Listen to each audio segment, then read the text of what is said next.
everybody. Hello. Welcome back to a slightly belated book club. The reason it's very belated is because the book was really big. It's really big. Look how thick that book is. It's massive. So today we're going to be doing the Magos. The Magos. Now, we had this conversation. Magos or Magos? Magos is too much like Bros, so for me, it's going to be Magos. I think so. We'll get to this in a bit, but I think in the audiobook they said Magos, but surely it's from the word Magi, like the three kings and all that, which, anyway, who knows? So we're going to do Magos, not one we picked from the Patreon. No. We're doing it because it's the last of the books in this, the 10-book series that is out and we haven't read yet. I feel also we have been slightly bullied into this by the whole internet. Yeah, the whole internet was like, you really need to read the Magos. Why haven't you let her read the Magos? Why did you prevent me? Yeah, so we're reading it. We did it. We read the Magos. I'd read bits of it before, and of course, next time we do this, we'll probably actually put this to the vote and let people pick which book we do. Absolutely. But for now, the priority was getting up to speed so that when the last Bequin book is out, we will know what we're doing and what's going on. Yes. There is a bit where we were like, well, I probably should have read this book before we read the Bequin books, it turns out. Probably should have read all of them in order. Yeah. So without further ado, we will start these the way we have customarily started these, which is with Mira's action movie plot summary of the entire book, which I'll remind you, is like 14 novellas or short stories. 13 short stories in a novella. Lots to pack into one trailer. So good luck. Okay. Take a trip to Dan Abnett's Warhammer 40k universe, where the rain is always acidic and there's no shortage of creepy castles and ruins waiting to unleash the horrors of various Xenos, that's aliens to you and me, and scary twisted warp shenanigans abound. A veritable around the grimdark in 80 days, where characters old and new take you on a tour through distant planets and systems, where you can be assured of tripping over at least one corpse or death in suspicious circumstances. Prepare to reel in disbelief as characters demand meetings in inconvenient corners where death lurks, instead of sending a message or leaving a voicemail. Fall in love with humble academics and civil servants who get more than they bargain for, and reaffirm your observations that yes, both Ravener and Eisenhorn are iconic heroes, but also incredibly narcissistic, thoughtless bastards at times. Ian? Say yes. Yes. Let's read the Magos. Good, well done. Thank you. That was good. Yeah. So we should probably say what the format of this book is. So if you don't know, this book is set, we have the three, in the chronology, you have the three Eisenhorn novels, Xenos, Malleus and Hereticus, and then we have the three Ravener novels, Ravener Returns and Ravener Rogue, where he goes rogue. Yeah. And then this is sort of in between. Yeah. But it actually is. And then after this book, you have the three Bequin novels. And you get a bunch of stories. So this is essentially set up as a bunch of short stories, which then, I guess, kind of resolve in the final one, a novella called The Magos. Yeah.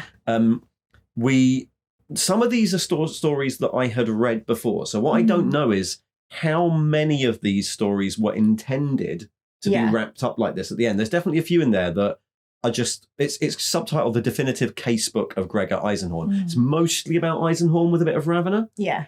I don't know how many of these stories were originally written to be wrapped up at the end like they were. But what's really nice is that basically all the weird little shorts that have ever been released have kind of found their way into this and then been made to make sense. Yeah. Which is lovely. It's really nicely done. It really works. It feels like a proper little product, and you can imagine this being bound on a data cache somewhere.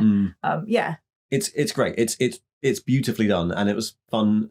Even reading some of those stories again was really fun. Yeah. I mean, I said to Ian, it's a great book. It's a really good book. Yeah. It's a really, really good book. Especially for what is ostensibly a short story collection. So the first book we start with, which starts off being a weird little story, and then turns out to be exceptionally important to the entire plot. So clever. So well done. So clever. Doesn't feature Eisenhorn or Ravener, and a few of these don't feature Eisenhorn or Ravener and become relevant later. So this is Pestilence. Yeah. So briefly, in Pestilence, we have a sort of Medicae. There's been an outbreak of a disease in a war front called Ulrun's pox. They suggest it might be a bit weirder than a normal disease, and they suggest it has some similarities to a different disease they found in a different war zone 30 years ago. So this guy, the Medicae, then goes to try and track down the last survivor of the previous disease and find out if it matches his transcript. Yeah. Which involves like a journey through like a jungle to find this old convent that is like, turns out to be a hospice for ex-soldiers, and he interviews the guy, which, and of course there's no Inquisitors, there's no Eisenhorn or Ravener. We just follow this almost like Victorian explorer story. Yeah. I think this story is really it was like a real beautiful palate cleansing opener. It's incredibly atmospheric. You can feel the heat, and you can feel the kind of like isolation of this lone traveler going to this very creepy kind of hospital / asylum. There are very creepy, I guess, kind of nun figures, but very, very Victoriana, and the whole kind of, it reminded me of Bedlam and the prisoner who knows too much. Almost like it reminds me of Heart of Darkness. Yes. Yeah, like the search through the darkest Africa it would have been in Heart of Darkness. The name of that? Scobie, yes. Yeah, looking for Colonel Kurtz, or looking for Mr. Kurtz. Like that. It just has that sense of like, in the 41st millennium, there are still these backwaters. No one's really exposed it. He has to go up the river, and it's just, beautifully done. Yeah. And as you said at the beginning, you're reading this thinking, where does this fit into a jigsaw puzzle of Eisenhorn? And basically the spoiler is that this disease was created and crafted to bring down battalions of Space Marines. Yeah. And it's a chaotic, it's a bad guy's plot. And actually, part of it, it's horrible. It's a horrible plague. It's bloody. There's mucus. There's pus. It's just as you would expect in a grimdark novel. But it also interferes with your mind. Yeah. And it can let the warp and chaos into your brain to actually, so that you're spreading the disease. Yes, it's like the idea of having the disease spreads the disease. Yeah. It's also made by a renegade Doom Eagle Space Marine, loyalist apothecary who is deliberately spreading it. That's what you find out at the end. What are the Doom Eagles They're famous for? Just some purple and silver Space Marines, I think. Good colours. I think they're purple and silver. But they, so that's kind of where we get. That's what we find out at the end. It's this weird little story. It sets up a lot of these. I think a lot of the Eisenhorn specifically books, we talked about how Eisenhorn books sometimes feel a bit more distant than the Ravener ones, which feel a bit more like a modern action movie. Got it. The Eisenhorn books, we talked about how like when Eisenhorn's on Gudrun, it's like he's on planet Downton Abbey. It's like very 1920s. Yes. And this ties a lot of that stuff back in, like the idea that you're in the 41st millennium, but it's still impossible to get from the spaceport to the convent without going like on a chugging riverboat. Yeah. Like you have to.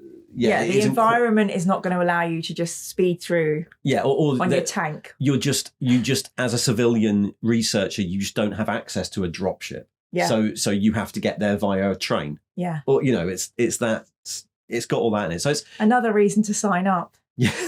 It's a lovely intro to the whole thing. So that's where we get at the end, Pestilence. Yeah. No Inquisitors yet. If you're the kind of person that really likes like Warhammer or Eisenhorn books, go with it. Don't let that put you off. Yeah, it's lovely. Anyway, so next up we get Master Imus's Transgression. Master Imus's Transgression, which is a bit of a sad story. Yeah. So this is like really cute. Master Imus is works at an auction house, and he notices that he's read what seems to be an evil number.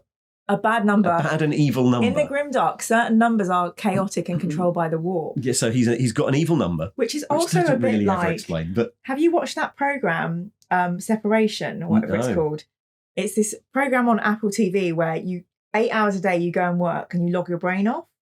Right. Someone in the comments will say what it is. Yeah. And they are finding these numbers that make bad things happen. Which is also what happens almost in the Ravener books as well. Yeah. But yeah, so he's found an evil number, so he goes to confess the crime of hiding this. And he meets a young Gregor Eisenhorn and Titus Endor when they still worked for Hapshant. Yeah, Hapshant. Hapshant, or Hapshant, I don't know. Their mentor. Their mentor, I think it's Hapshant. Yeah. And they go to investigate. They meet Eisenhorn, Titus Endor, and Uber Amos, who of course worked for Hapshant before he worked for Eisenhorn. and they go to investigate. And then Gregor eventually takes this seriously. They find out that the people at the auction house are actually very, very evil, doing a lot of Chaos Warp stuff. And the result is essentially they purge the auction house, kill everybody, arrest it and shut it down, which Imus then at the end realizes that he's now lost his job, has no money, has no income, can't get another job because he's too old. And the Inquisition's response is, yep, well done for reporting the heresy. Yeah, and this, I loved Master Imus. I thought he's such a cute character, and I really related because I live my life as if I've done something wrong, apologising. And he was like, I'm so worried I found this number, tells them, is like literally quaking. You see the experience of him expecting to be executed or imprisoned. And then they're like, thank you, citizen, you've helped us destroy this terrible organisation.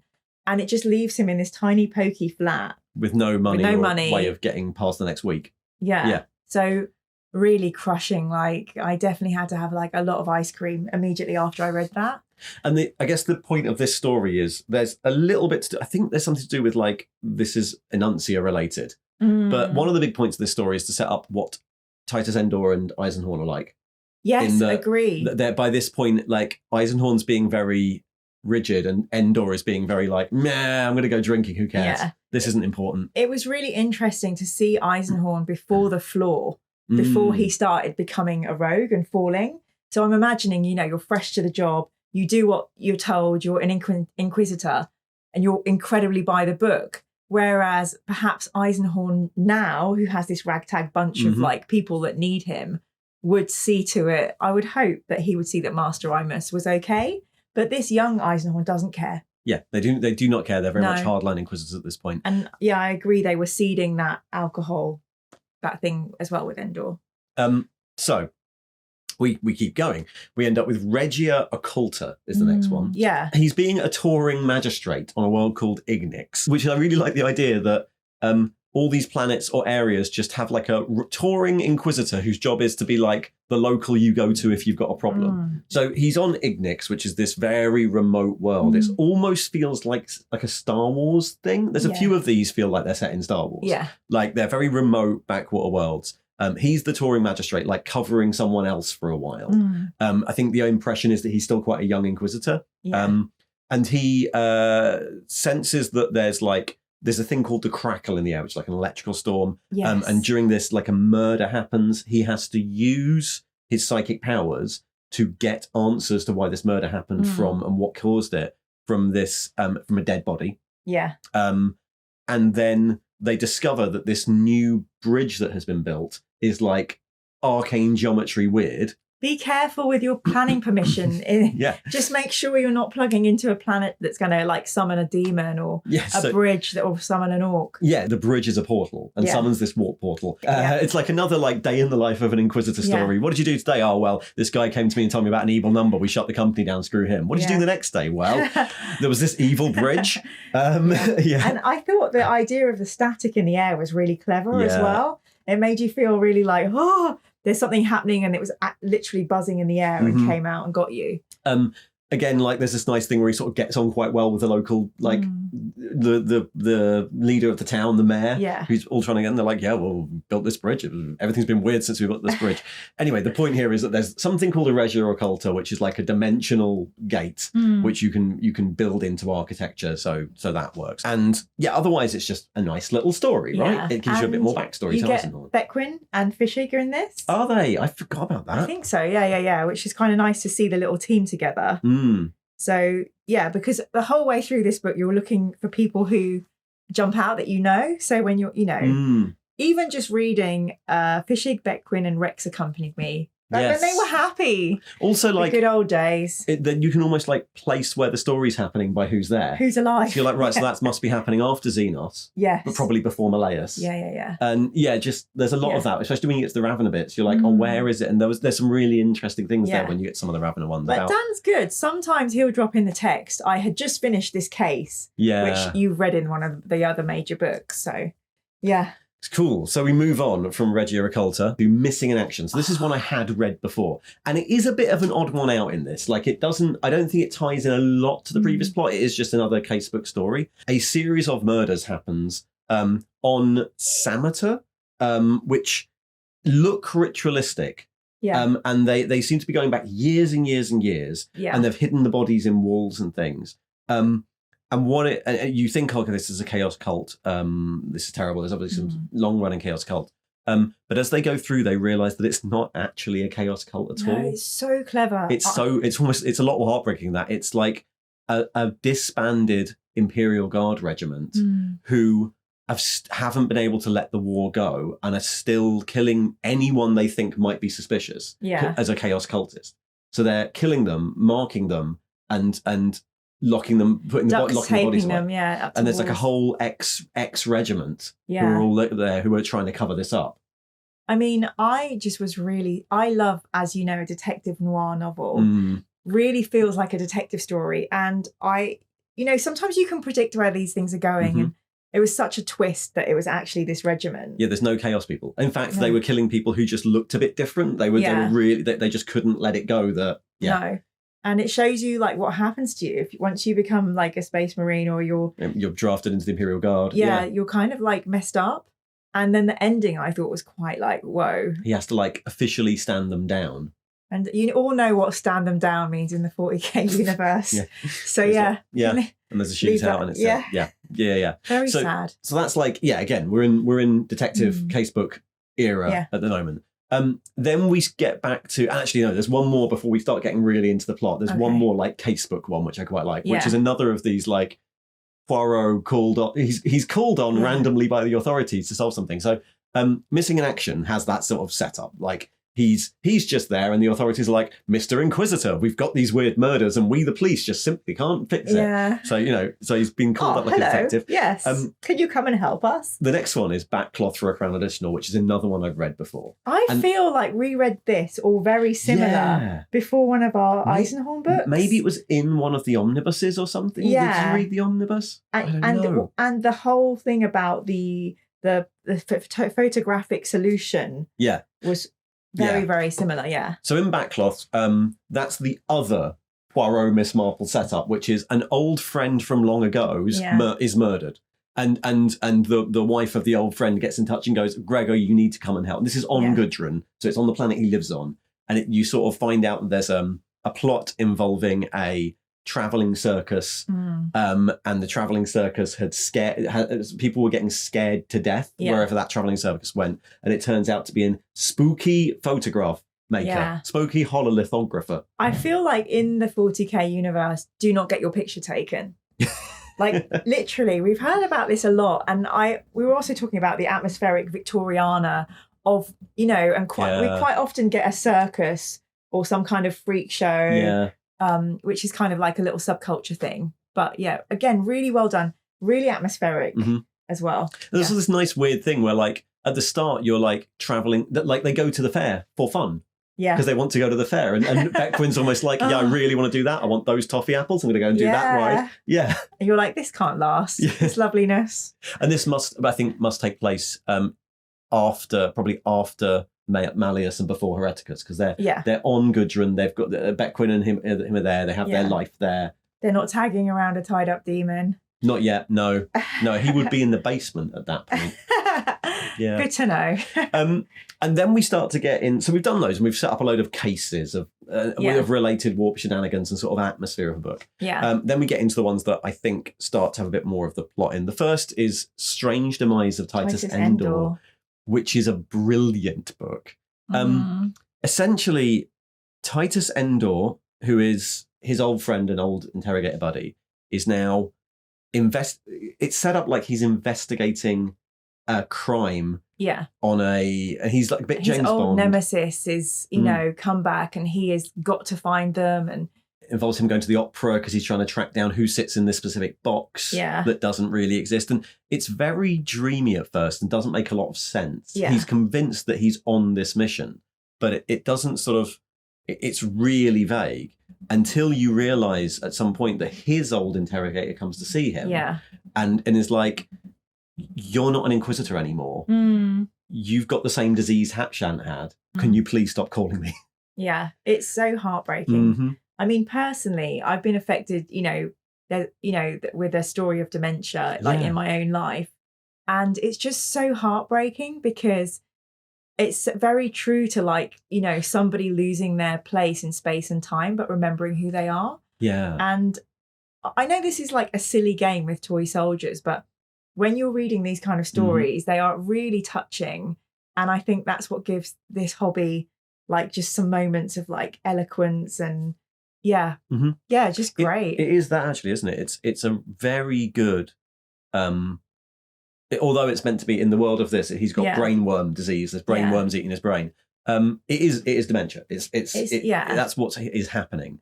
And I actually found it really enlightening because when you know someone with dementia, you can't imagine their experience. And then as you learn about it, and I think this story captures just that the reality becomes different.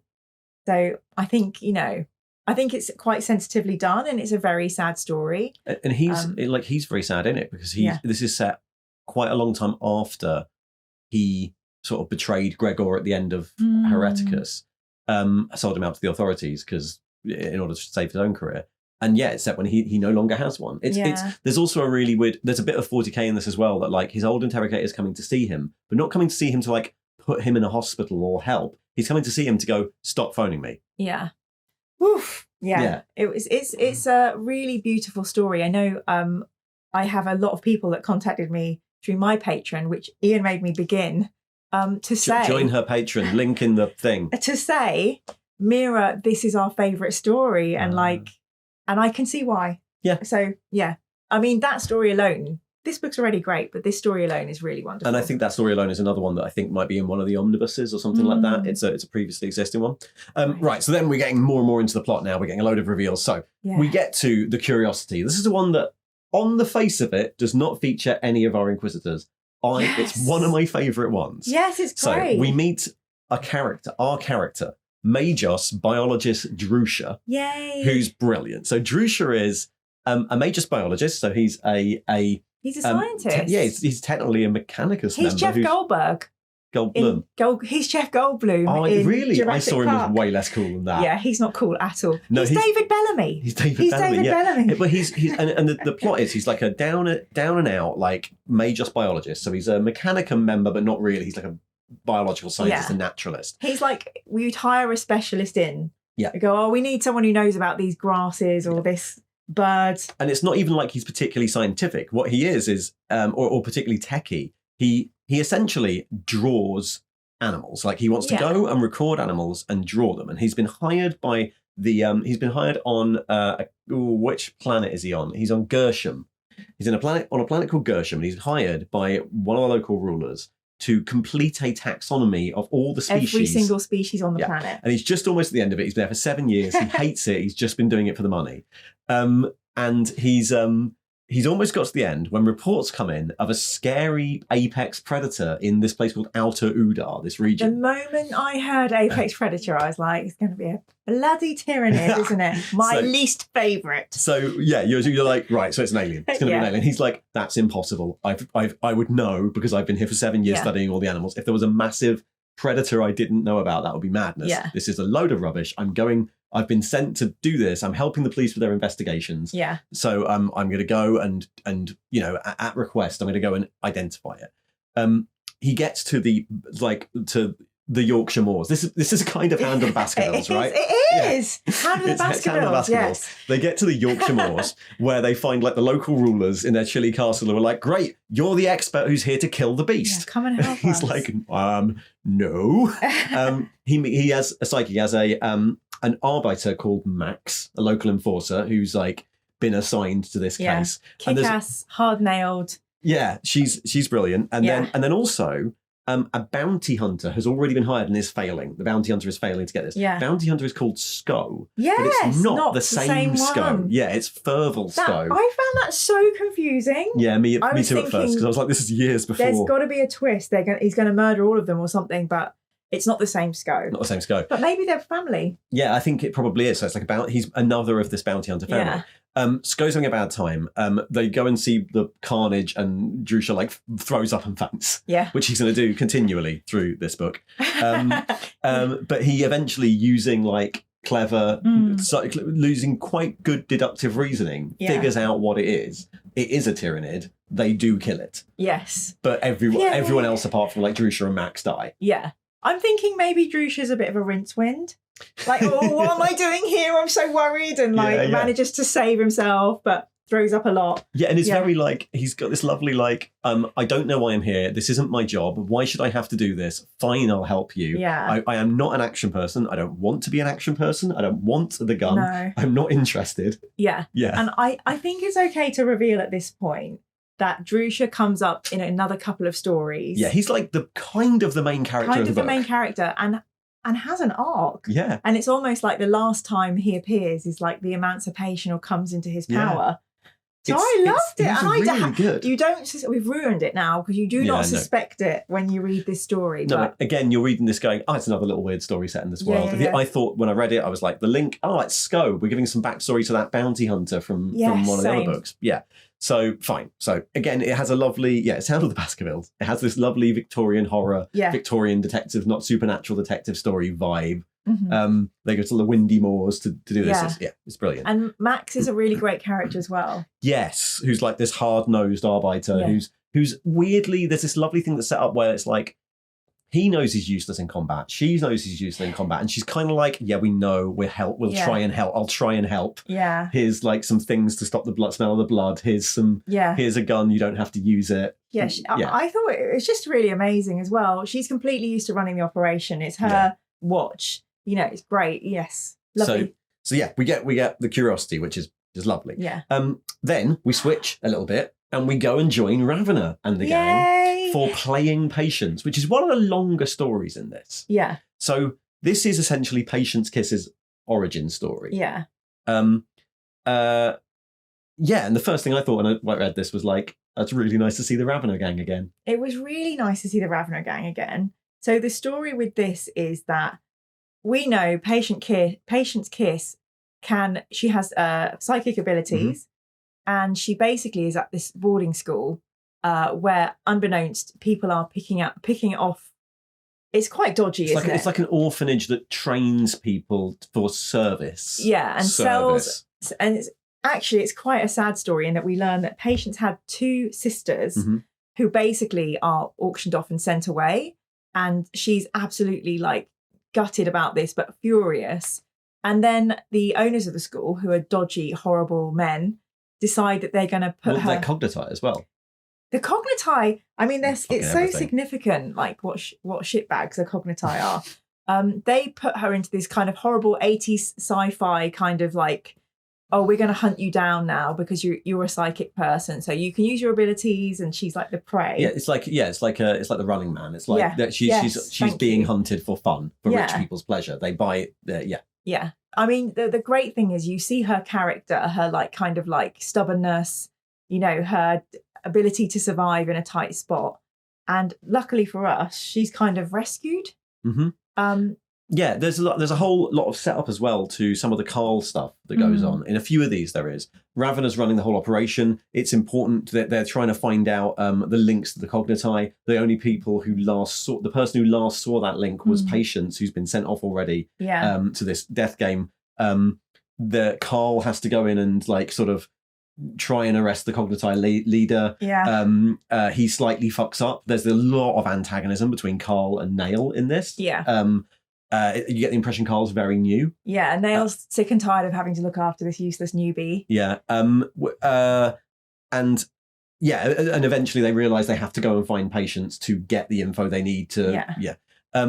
It's beautifully done. It's a really nice story. It also, as you said, I think it has a lot of similarities to Bequin 2 later. Yeah. So where we meet Bequin 2 beta, like we are in this school that's training again young people. Cogniti run school to training young people. Yeah, and for nefarious purposes. And there's a real echo of that with this story. So you get that very boarding school kind of, which is so popular now. I mean, look at Wednesday, which just came out. Everything cool is set in, Harry Potter has a lot to answer for. And before that, Enid Blyton with Mallory Towers, just a deep cut. But one of the most disturbing things about this, and that's why in my intro, I'm reminded that Ravener and Eisenhorn are bastards, because at the beginning of this book, you see how much Patience loves her sisters, has protected them, and just wants to find them. And at the end of the book, we find out, the reader, that the two sisters were shipped away. It would probably be a nightmare searching the galaxy for them. So they decide to tell Patience that they died. That's a Ravonna decision. And again, it just goes to illustrate that we love these characters, but not always that great. No, also we find out why she's called Patience Kiss, which is not as silly as... well, it is. It's a silly name that then gets a backwards justification. The school she grew... This orphanage is called the Kindred Youth Scholam, KYS, which is embroidered on all the uniforms. So, yeah. I thought that was quite clever. So, yes, we go to this. We then get the second Ravonna book, which is Thorn Wishes Talon. So this is one that lots of people said we should have read. So annoying. It's in the omnibus. Loads of people were like, you should have read that. Basically, that's set in between the first and second Ravonna books, where Eisenhorn... There's a bit of a weird thing going on here. Eisenhorn calls Ravonna... This is the most annoying story Eisenhorn calls Ravonna to a meeting. Yeah, go on. But the meeting is like, while he's battling a cult up an inaccessible tower on a random chaos planet. And you're like, why are you doing the meeting? Can you just waited, like, done it before you went to do the cult battle? It's basically Eisenhorn and Cherubael. Yeah. Cherubael is now completely under the thrall of Eisenhorn. Cherubael's up in the sky fighting demons, and Eisenhorn's controlling him from this big tower, and there's hordes of chaos, and he's like, yeah, come here and meet me. Yeah. It's like me going to Italy, going up the Tower of Pisa, there being an invasion of Tyranids or something, me and my gang fighting them, like, oh, Ian, I've got something really important to tell you. I know we were just recording the other day, but could you come to the Tower of Pisa? Yeah. P.S. You're going to need to fight all these things up and find your way up a tower. So literally. They do all this shit. They do all this stuff so they can get Kara. Like, Ravonna has to wear Kara to get her up the tower, all this thing. And then when they get on the tower, Eisenhorn's like, yeah, thanks, you found me then. And Cherubael just picks him up and puts him back on the ground. You're like, well, that was all pointless. But the whole point of this is Gandalf, you could have got the eagles to fly. Yeah. There's a few fun things in this. Like, everyone's mean to Carl again all the way through it. So Carl's like... I can see why Carl became, slight. Also in these two books, like, Frauke's quite fun. Yeah. Frauke's like actually quite a fun character. Yeah. There's also like the whole thing about like this is just after Elena Coy died, apparently, these two stories. So Frauke apparently was like, they were quite close because they were both untouchables. Yeah. And so this is like, he's still quite jolly and apparently gets more withdrawn after this.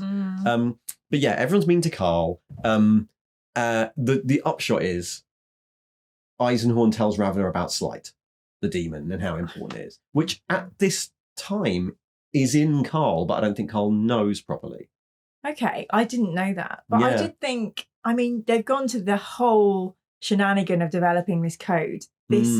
This is even called Thorn Wishes Talon. Yes. So Ravonna is Thorn and Eisenhorn is Talon, right? So why didn't they just send a coded telegram or pigeon saying, Thorn says there's a demon. Yeah. It's called Slight, don't make it happen. Rhymes with tight. Yeah. It's like, it justifies why Ravonna goes back and starts investigating more, but it is a bit of a silly story. But we did, as readers, want them to have that reunion. So I'm glad that it was in there, but it's just a bit silly. Ian, you've written in your notes, Eisenhorn always sounds like Ian McKellen. Yeah, in the audiobook, it's very obvious that Toby Longworth is doing an Ian McKellen voice for Eisenhorn all the time. Okay. Yeah, there's a few things about listening to the audiobook this late in. So I haven't talked about this, but I don't usually do the audio. I can't do audiobooks. For some reason, this one I did, and it sort of worked. I listened to it. I was painting. It seemed interesting and maybe short enough or well done enough that I could actually keep remembering it. Usually with audiobooks, after the first 10 minutes, I sort of almost stopped listening because it's all monotonous. And this worked. And the silly voices were part of that. Yeah. But there are some really silly voices. Like Nail is American action hero. Okay. Ravonna is like, I am a robot voice. Oh no! Yeah. Patience Kiss has a really weird... Kara's Russian, turns out. Okay. Patience Kiss has a really weird, like, hello, I talk like this. Like she's a Skeksis or something. And is it Toby doing all the voices? It's Toby doing all the voices, yeah. And so it's fine, but yeah, and it took me a few stories to realise that Eisenhorn is Ian McKellen. Oh wow! Like that, yeah. So wow, Eisenhorn sounds like Gandalf. It's So that's a Good thing. to know. This is what I'm missing out on because I always read it. So thank you for sharing. We then get to Gardens of Tycho. So this is our second Valatin Drusha book. So this is 14 years after the last story. Apparently helping the police out led to so many years of legal wrangles and being called upon because this case took so long to settle that he finished his book but then wasn't allowed to leave the planet, then run out of all of his money having to pay for accommodation on the planet, so now has no money to afford to leave the planet that he hates being on and has now been there for 14 years. So, but for 21 years. He's got like a part-time job in the local university. Yeah, it's grimdark sadness. Yeah. So Max turns up again and goes, right, we've got another monster. Yeah. Hi. Oh no, it's a bit like Imus, isn't it? He gets a police come to arrest him. Yeah. And it's because he's technically doing work that his visa doesn't let him do or something. And he thinks he's in trouble for having a secret client. He thinks he's in trouble for giving someone painting lessons. Yeah. And it turns out that it's Max. It turns out that in the intervening time, there's been a civil war on this planet, like far away from where he lives. And they take him to Tycho, which is the sort of place where the civil war happened, and they're like, there's been a load of horrible murders. Yep. Again, another story.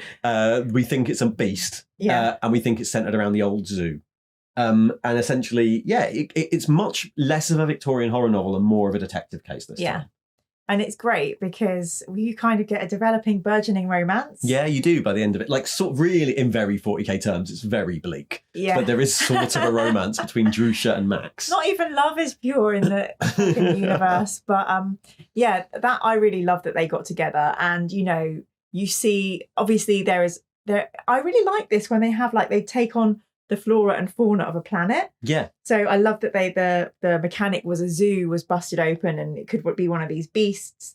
And at this point you're like, is it an alien? Because you caught us out before. Yeah, but this time it's a beast, and then it turns out that they realise that it's a beast, and then they find the beast, but that doesn't account for half the murders. And the other half of the murders, it turns out, are a combat servitor that has been its last orders during this civil war to protect an area. And it is now doing that. Yeah. And they have to shut that down. So again, lots of people die. But it's less Hound of the Baskervilles and more like a modern like action detective novel. Yeah. I feel like we should just clip us going, lots of people die. We could use that a lot. I think what I really love is if you buy a science fiction anthology, you will get the depth and breadth of what Dan has just done himself. Yeah, in that one book. Yeah, it's lovely. So that's our second Drusha story. We've now got Drusha and Max. By the end of it, there's a sort of, you get the hints that there's a relationship. Yeah. Nothing big. And that's that. We then go completely out of left field for a couple of stories then. We're back to Eisenhorn. Yes. And we have two stories of he's kind of on his own by this point, these two stories. So the first one is the Keeler image, which has a colossal amount of related 40k backstory.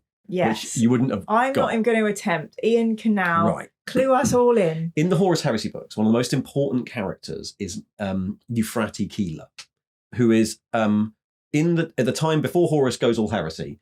She's one of the remembrancers assigned to the fleet. So the Council of Terror send out to these, once the Great Crusade's in full swing and all the Primarchs and their legions are conquering the galaxy for the Emperor, they send out a load of artists, historians, writers to sort of document it. So they have some record of this great reuniting of humanity. Keeler gets attached to Horus's fleet. She's a photographer. And eventually what happens is she manages to escape when they turn traitor. A lot of the remembrancers are just killed on a lot of these fleets. She manages to escape when they turn traitor. Obviously, after the Horus Heresy, everything that ever did was considered extremely elite and sequestered. Yeah. But she actually becomes the first person to one of the leading lights of a religious movement that revere the emperor as a god, which becomes the church, which of course is very illegal at the time of the heresy because the emperor was secular. It's like, I'm not a god despite walking around as a shining golden guy. But anyway, so she's an exceptionally important heresy thing. But what this basically comprises is someone on essentially Tatooine. Pretty much, yep. It's Tatooine. Is auctioning a load of things, one of which is this photograph. Tantalising. Tantalising to someone who is searching these kind of things. A photograph of Horus taken by Keeler before he turned, with the rumor that behind it are her notes, which is like obviously highly illegal and very much of interest to the Inquisition, and probably something to do with Inertia. Yeah, probably, and dark magics. So he goes and infiltrates this. Well, doesn't really infiltrate. He's just there. He also knows the Cogniti are there, and he thinks Lillian Chase, who runs the Cogniti, is there. And essentially, it turns out to be a trap. Yeah, on Ian's notes, he's written, "It's a trap." Yeah, it is. And then there's a big old fight in the gallery. These people have no respect for treasures and private collections. Yeah, there's a whole thing where he speaks to someone he thinks is an ally. He's like, well, I think that person posing as an Inquisitor is in fact Lillian Chase of the Cogniti. And then it turns out that no, it's an Inquisitor. The whole thing's a setup, and they're here to catch Eisenhorn. Yeah. Yeah. And Cherubael has to destroy the whole place. Yeah. The demon on a string pops out. Yeah. Who can I kick the shit out of today, sir? So it's quite an interesting, it's quite an interesting thing for the setting and for the idea it has. Yeah. But mostly the important thing here is that we're very aware of how wanted by the Inquisition he is. Yeah. And also interesting to see how it doesn't mean anything to him to unleash Cherubal now. Yes. It's just, this is how Eisenhorn operates. I thought that was really interesting. It's just him and occasionally an exceptionally powerful demon host. Yeah. And the other thing that I thought was quite interesting, so in the 60s, there was a scandal with a photograph of someone called Christine Keeler. Yeah. So I think that's... affair. Yeah, the Profumo affair. So I think that's probably Dan's little wink towards Christine Keeler, because this is called the Keeler image. So yeah, I love that kind of intertextuality.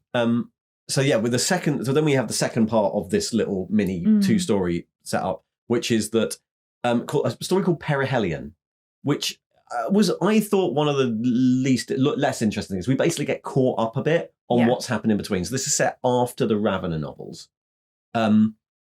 Eisenhorn goes to a inquisitorial... I think a friend has been murdered again, or someone else in Godjib's murdered, and he turns up to sort of lurk in the background and see what's happening in the division of the estate. And a load of inquisitors are there, and people start getting murdered by a psychic assassin.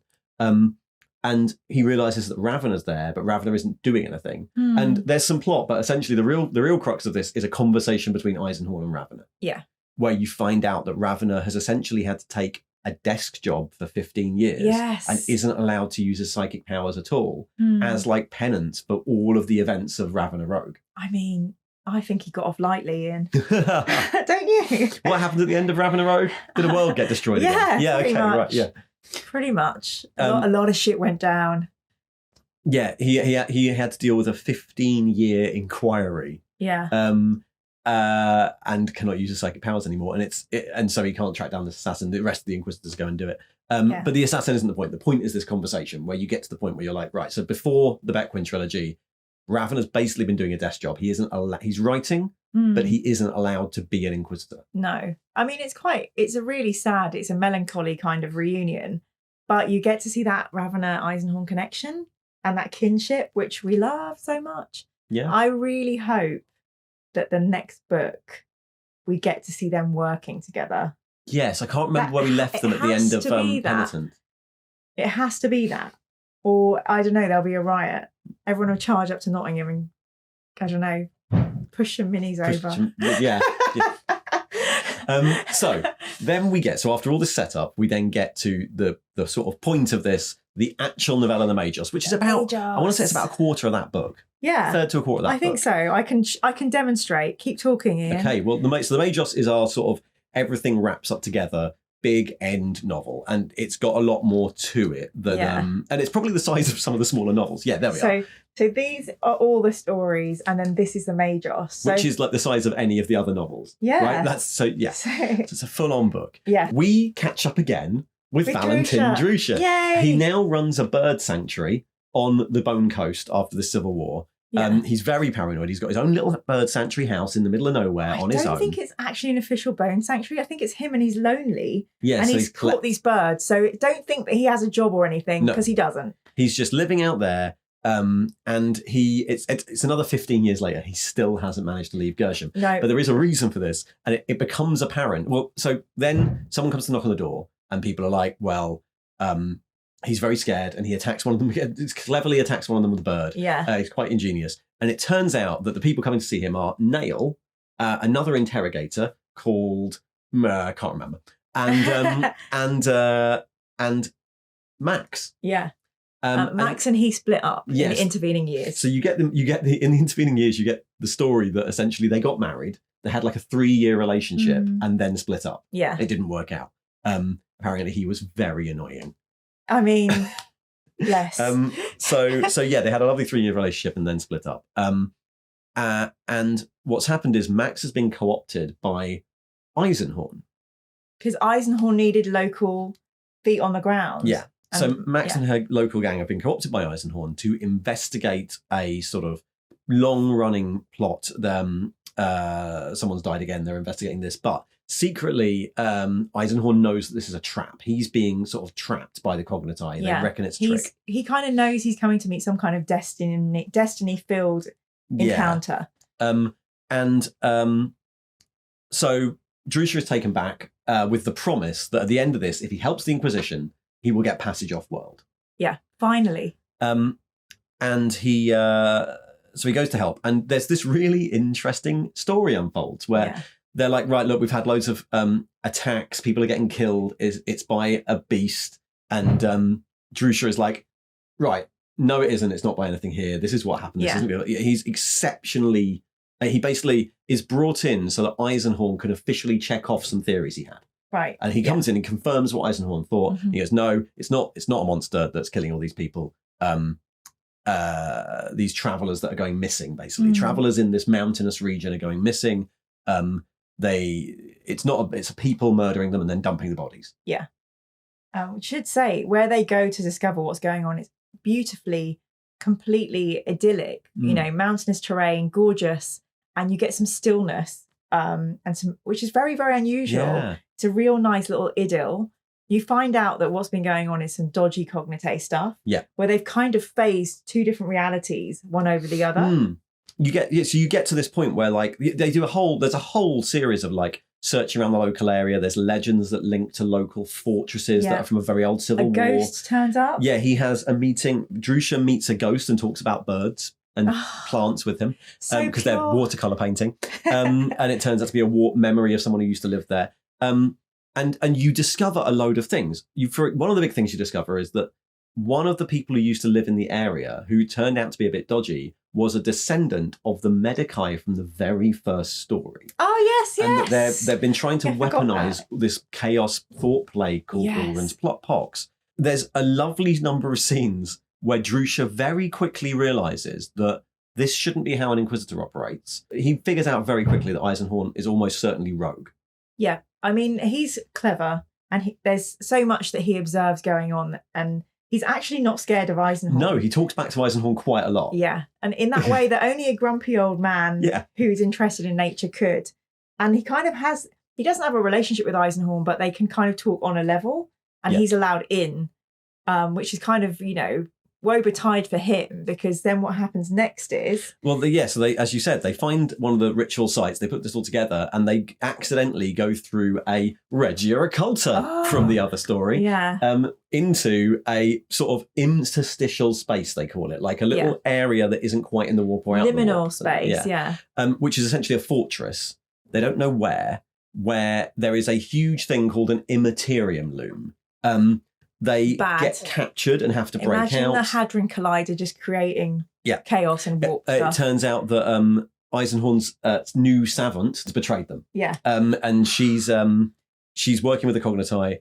He knew someone was betraying them, but So you're in this. You basically end up in an action movie with inside this weird contraption, this giant contraption, with a load of bad guys, a number of Cogniti bad guys.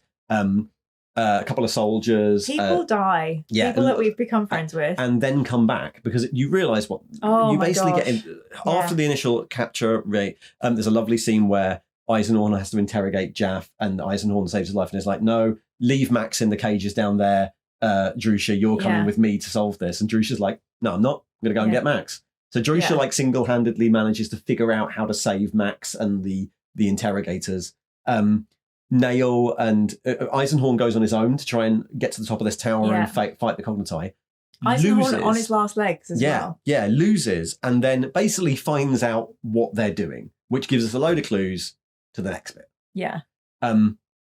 They are trying to make these things called grails, which suddenly show up in Bequin, so that makes sense. Oh, grails. Grails, let me get this correct. The grails are eudaimonic forces. Instead of like... eudaimonic, daimonic. Eudaimonic. They're people wrapped in warp essence, which is the opposite of being possessed by a demon. It's so nice. It's like inside out, but outside in. It's an outside-in demon possession they're trying to create. They've created this by taking the guy who used to run this area, who's the descendant of the Medici. And the ghost that we met in the forest. And they've he's become like the first test subject of a grail. Well, the first successful test subject who can handle this engine using the psychic power. Using the Immaterium loom to make the grails. He's the first successful test subject. And the Cogniti wake him up and go, right, you're going to go off and kill all these people and make the place safe again. Start the loom up, kill all the intruders. They're all out. And then Eisenhorn turns up and they beat Eisenhorn. The Cogniti defeat him. Yeah. And then go, well, hold on. Why don't we inject Eisenhorn? Turning him to our side would be brilliant. Why don't we inject him with this stuff that turns you into a grail? You've written down grail juice. Grail juice, yeah. Inject him with the grail juice. Yeah. The reason for making the grails, so we get the whole plot, right? The reason for making the grails is the Yellow King has said you have to Lillian chase you onto the Cogniti, you have to make the grails. And the reason for doing that is to make a being that can use all the words of Enuncia.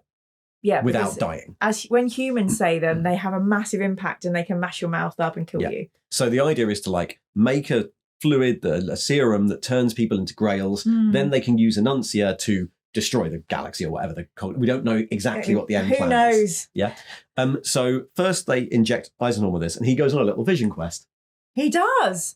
Which, I mean, the minute the thing is, I just have to say, this book was fucking horrible. It was full of like torture. There was brutalness for the sake of brutalness, people shooting each other.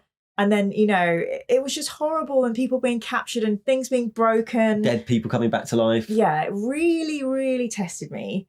But I kind of knew, well, we know Eisenhorn's, I know he's coming in the next book. I know he's going to be okay.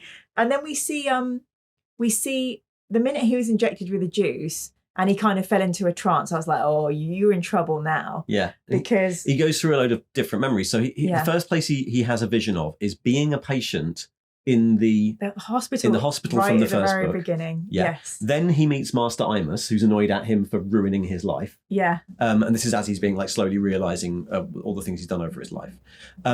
Then Titus Endor turns up. Yeah. And the whole gang are there. And then eventually Bequin turns up, and Bequin tells him that there's another. Originally, you're thinking these are all just vision memories in his head, but then you realize that this is actually Bequin, who is at this point in a coma. Yeah, tells him that there's another Bequin. Yeah, on a place called Queen Mab in Sancor. Yeah, and that Queen Mab's a bit like this place. So it's hinted but not confirmed that Queen Mab might also be an interstitial space, like not really there or maybe not real. Which would explain a lot about the next couple of books. Which is why I understand everyone screaming at you, why didn't you let her read the Magos? Because I remember at the beginning I was like, I'm kind of confused about but this is a really delicious intro to that whole world. So Bequin visits him and says, you've got to survive to become to become this, so that you can open your own portal and go to Queen Mab. Yeah. And in fact, what happens at the end is that he's trying to stay in this state to find out all the secrets, and to become this new Grail. He's like, I reckon I can stay pure. I reckon I can keep it under control. And eventually what happens is Drusha says, fuck, no. Yeah. And I think knocks him unconscious and frees him and stops the experiment. Yeah. So Eisenhorn is saved, is very angry at Drusha because he's like, I specifically told you to let this happen so I find out all the secrets. And then later it turns out that the previous Grail couldn't control it anyway and was a huge danger, and Eisenhorn would have died. Yeah. And we all know Eisenhorn can't be trusted. He always says, no, I won't go too close to the fire. Too far. Yeah. And then he's jumping in the fire, dancing around, talking to someone in a box. There's a lovely demon thing in the shed. All the way through these Drusha stories. There's a lovely thing where Drusha feels like someone from our time. Yeah. Who's just a really annoyed university professor who doesn't have time for this. And when Eisenhorn's like, I'm going to take on the power of the Grail and use the warp magic, he's just like, no. no, you're an idiot. I'm not doing it. Yeah, shoot me if you like. I don't care. Yeah, and it's absolutely lovely because through all our adventures with Eisenhorn, we've never seen someone as maybe a David Jason grumpy type who just be like, no, I'm not having it. Just calm down now. You're not allowed to be this crazy power crazed creature. And then so Eisenhorn gets what he wants, has all this knowledge, and we understand where that's going to go. And then we're back to another kind of, I'm like, oh no, not another grim, dark ending. And well, yeah, I mean, a few people die. The interrogator who Eisenhorn knows is like a spy put there to follow him goes back to go, look, actually, it turns out all the things Eisenhorn was saying were right. He's going to go back to the Inquisition and tell them that. Drusha, knowing that he is not officially working for the Inquisition, basically, they give him the option of either taking the trip off world and being dropped off or taking this large bag of money. And so apparently he goes back to his he goes back to his bunker. And there's a fake ending as well, right? Because he's hoping for Max to turn up again. Well, I mean, maybe I'm misremembering. So I think there's a fake ending where he frees the bird and then the bird's like, no, I'm staying. And he's like, oh, bird, you love me. This bird that he let out at the beginning. And then he realizes, oh no, the bird's just seen some fish. That's why the bird comes back. And you're like, oh, grimdark ending. But then Max turns up. Yeah. So maybe happy ending? Well, he's waiting, hoping that Max will turn up. The interrogator turns up. But yeah. So there's like a sort of could go either way ending. Yeah, where he's got the bag of money. He's thinking he could be reunited with Max. Yeah, he's sort of staying. He's got the bag of money. He doesn't want to go off world when it came to it. He doesn't know where he'd go. And he's staying on Gershon with a big bag of money, hoping Max comes back. Yeah, which is a lot more than most people in the Grimdark have. And there we are. That's the end of the Magos. So there's loads happens to this. It's beautifully wound up. I love this one. Almost all of the novellas have about half the novellas directly give you information for this, but for the Magos at the end, and half of them are like things that happened. Yeah, things that happened to Eisenhorn. And an opportunity to bring back old people to like name check them and let you know how they're doing. And it also I think it pretty much gives you a sort of resolution for all the characters. Like, you know what happened to everyone and where they all are at the point where then in theory you go and start reading the Bequin trilogy. Do you know what story I think this missed? Do you remember with Eisenhorn, out of nowhere, Eisenhorn had a girlfriend who took him on and protected him. Yes. I was hoping, I know it wouldn't sit with it, but we'd get the story of that romance. But they could have made it work. Yeah, the bit where, what was her name? The doctor. Yeah. Yeah, the doctor and they go on the Space Orient Express together. Yeah. I would have loved that, but I understand there's not a place for it in this book. But I just thought this is one of my favourites. Yeah. And I think the payoff is reading all the other books. You really understand you're part of this big universe. Yeah. So Yeah. It's really nicely done. It's full of atmosphere. Yes, it's so well written. Takes you completely out of the UK. Or at least to like the UK 100 years ago. It's just a really nice little trip around that world, which then resolves in it's just I also really like the fact that I'm 90% sure that a lot of these stories were written well before they were ever going to be tied up back together in the end. Yeah. I mean, it's ingenious the way it's come together. So, yeah, very good. It is, I mean, a lot of people are saying this, but it honestly is one of the best books. Yeah. Thank you, everybody, for shouting at us to read it. So there we are. The Magos is done. The only thing we have to do now is wait for Pandemonium, I think it's called, to come out. So. The third Bequin book. Is there a date for that? Not yet. No, we know it's happening, but I don't think anyone's actually said the date yet. Next books. I always seem to be under a lot of pressure to read Gaunt's Ghosts and Horus Heresy. I have a suspicion I will hate Gaunt's Ghosts because it's about troops and stuff. Yeah. Horus Heresy sounds like if we get into it, there are about 7 million books. Yeah, it's 50 books. The other thing is there is a book about the Sisters chapter. There is. I think we'll put a poll up. Yeah. And I'll have a look at the polls from the last few months. Okay. I think we should do a standalone. I don't think we should do another big series. Let's do a standalone. Let's do a standalone one. And I think we should do one by one of the more recent authors. So I'm thinking, let's put up a few options for like, there's another Rob Rath book. We still haven't watched Kingmaker. Rob Rath, There's Triumph of St. Catherine was on there for a while. Brutal Cunning, the Mike Brooks book where the protagonist is an orc. Okay. That would be quite funny. There's going to be lots of bogey and stuff like that, isn't there? Okay. So there's a few options for like modern, silly, relatively easy to read 40k novels, and I'm going to go through them and make a little poll. But obviously, any suggestions, let us know. Send them. But not start the Horus Heresy. Maybe not yet. Maybe that's a 20. But we could find out then you'd know who Euphrati Keeler was. Oh, gosh. Also, we're going to try and play a game of Warhammer in 2023. You will actually play a game of Warhammer. I might paint a thing.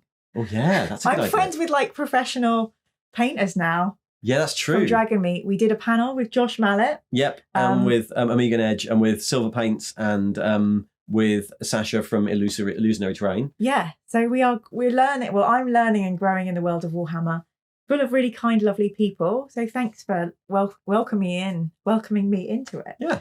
Yeah, and long may it continue. So that's the last book of the year. Thanks, everybody. We will put the vote up for the next one soon, and we will start in the new year with a whole new book that doesn't have Eisenhorn in it. At least until Dan tells us when he's releasing that book. Cool. Thanks, everyone. Hope you enjoyed. See you next time. Yeah. Bye.